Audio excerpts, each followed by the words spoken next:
तत्सम तथा तद्भव। आज हम लोग तत्सम तथा तद्भव के बारे में समझेंगे।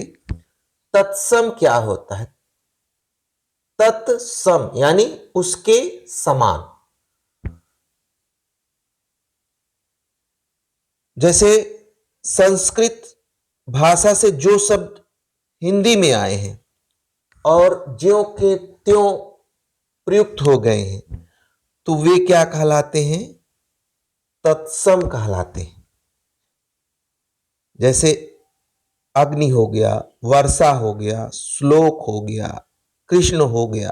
तो ये संस्कृत में जिस तरह से प्रयुक्त होते थे उसी तरह से ये हिंदी में आ गए हैं, तो इनको क्या कहा जाएगा? तत्सम शब्द कहा जाएगा।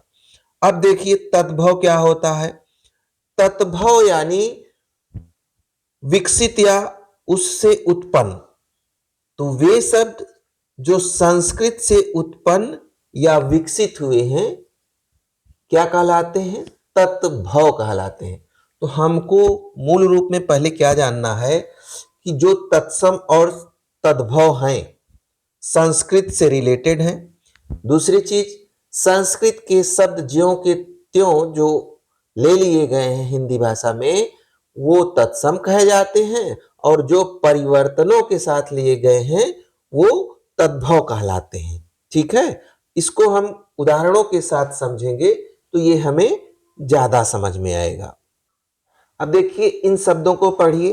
ये क्या है? अश्रु। क्या है? अश्रु। कर्पूर, गोधूम, आम्र। तो अश्रु हिंदी में प्रयुक्त हो रहा है तो क्या कहा जाएगा? ये तत्सम कहा जाएगा, क्योंकि संस्कृत में भी ये अश्रु ही लिखा जाता है।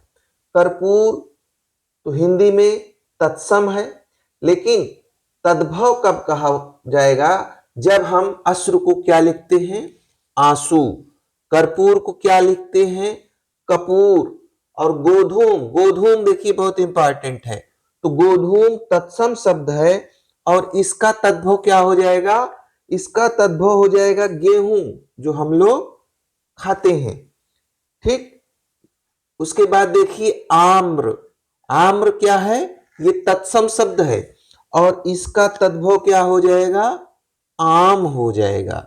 ठीक है, लिखिए इसको। ठीक है, अश्रु का देखिए तत्सम का तद्भव क्या हो जाएगा? इसका तद्भव हो जाएगा आंसू। ठीक। कर्पूर का कपूर, कपूर हो गया। और गोधूम का क्या हो जाएगा? गेहूं। आम्र का क्या हो जाएगा? आम। आम्र का क्या हो जाएगा? आम हो जाएगा। अब देखिए उल्लूक। उल्लूक शब्द आप लोग सुने ही होंगे। उल्लू के लिए प्रयोग होता है। कहां? संस्कृत में। ठीक है, उल्लूक जब हम हिंदी में कहेंगे तो ये तत्सम शब्द होगा, और जब हम उल्लू कहेंगे तो वो क्या हो जाएगा? तद्भव हो जाएगा। इसी तरह से काष्ठ। काष्ठ क्या होता है? काष्ठ जो है लकड़ी को कहते हैं ना, और हिंदी में जब हम प्रयोग करेंगे तो इसको क्या कहेंगे? काठ। तो काष्ठ का तद्भव क्या हो जाएगा? काठ। ग्राम, देखिए ग्राम क्या है? ग्राम हमारा तत्सम शब्द है और तद्भव क्या हो जाएगा इसका? ग्राम का तद्भव हो जाएगा गांव। हम लोग लिखते हैं ना कि मेरा गांव, मेरा देश, तो गांव शब्द जो है तद्भव होगा। अग्नि। अग्नि क्या है? देखिए अग्नि भी आपका तत्सम शब्द है और इसका तद्भव क्या हो जाएगा? आग हो जाएगा, जो हम दैनिक जीवन में प्रयोग करते हैं ना, आग जला लो चूल्हे में। हाँ, तो इस तरह से आग हमारा क्या है? तद्भव है, और अग्नि हमारा तत्सम शब्द है। अर्थ दोनों के एक ही हैं। घृणा। घृणा क्या होता है? जैसे गंदगी से घृणा करना, अरे बहुत बेकार है ना। और जैसे जो अच्छी चीज है वो हमको अच्छी लगती है, लेकिन किसी से घृणा करना तो ये भाव जन्य होता है। जैसे हम वहां नहीं जाएंगे भाई, वहां मुझे बहुत बदबू आती है। तो घृणा मतलब क्या होता है? घिन आना।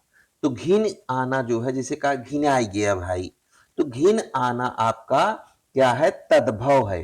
अब देखो उष्ट, उष्ट शब्द आया है। उष्ट किसके लिए प्रयुक्त होता है? ये है तत्सम शब्द। लेकिन उष्ट विद्योत्मा वाले प्रकरण में अगर तुम लोग सुने हो, कालिदास और विद्योत्मा की शादी में उष्ट शब्द आया था। उष्ट, तो उष्ट उष्ट कालिदास ने कहा था उठ उठ, तो उन्होंने कहा कि इसका मतलब ये मूर्ख है, और उन्होंने उसको त्याग दिया था। उसके बाद कालिदास ने तपस्या की और महान व्यक्ति बने। तो उष्ट का जो है तद्भव क्या होता है? ऊंट।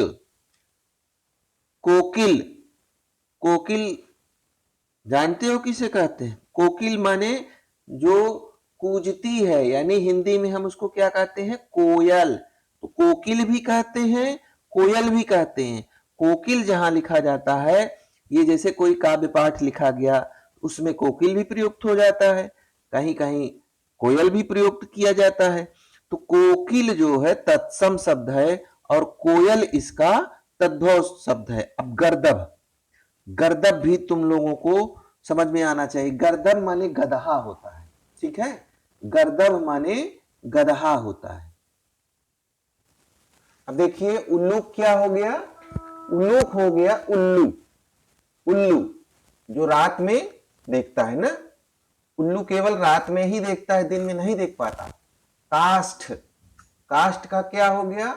काठ, काठ हो गया। काठ माने लकड़ी ना। ग्राम का देखिए, ग्राम जो आप जिसमें आप रह रहे हो, तो ग्राम का क्या हो गया? गांव। अग्नि, अग्नि का क्या हो गया? आग। ये क्या है? तद्भव है। ये क्या है? तत्सम है। घृणा, घृणा का क्या हो गया? घिन, ठीक। उष्ट, उष्ट का क्या हो गया? ऊंट। कोकिल, कोकिल ना, काली काली कोयल होती है ना, उसी को क्या कहेंगे? कोकिल भी कहेंगे और कोयल भी कहेंगे। कोकिल आपका तत्सम शब्द हो गया और कोयल आपका तद्भव शब्द हो गया। गर्दभ, गर्दभ क्या होता है? ये होता है गदहा, गदहा। तो जहां गर्दभ लिखा रहे तो आप समझ जाइए कि तत्सम शब्द है, और जहां गदहा लिखा रहे तो ये है आपका तद्भव शब्द।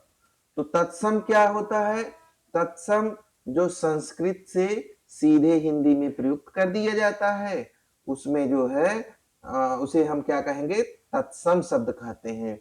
और तद्भव क्या हो गया? जो उसमें परिवर्तन के द्वारा हिंदी में ले लिया गया है, उसे हम तद्भव शब्द कहते हैं, ठीक है? थोड़ा थोड़ा किया जाएगा तो आप सबको समझ में आता जाएगा।